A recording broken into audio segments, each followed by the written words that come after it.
बोला, point of information. अध्यक्ष महोदय, अतिशय गंभीर बाब सभागृहाच्या समोर मी मांडतोय.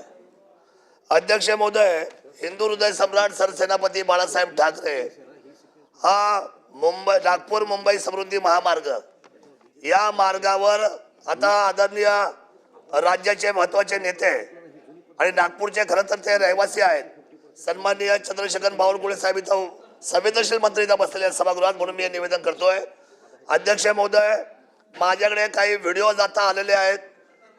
या संपूर्ण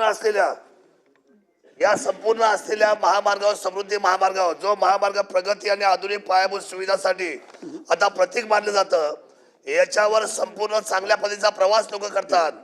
परंतु दुर्दैवाने मला सांगावं लागतंय की रात्रीच्या 1 वाजल्यापासून तर पहाटे 4 वाजेपर्यंत काही टीम अशा आलेल्या आहेत की ज्या जीप गाड्या घेऊन दगडफेक पहिल्यांदा करतात, तलवारी, बंदुका, लोखंडी रॉड, चाकू यांचा घातक शस्त्राचा हल्ल्याने त्यांना धमकावून त्यांच्या जवळचे पैसे, त्यांच्या जवळच्या वस्तू, त्यांच्या जवळचे दागिने हे सर्व लुटण्याचा प्रकार चालू आहे.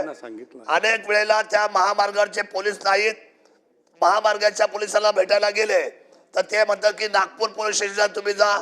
नागपूर पोलीस स्टेशन वाले म्हणतात की हा महामार्गाचा विषय आहे, हा विषय तुम्ही आमच्याकडे आणायचा नाही. जनता प्रवासी हातबल झालेली आहे.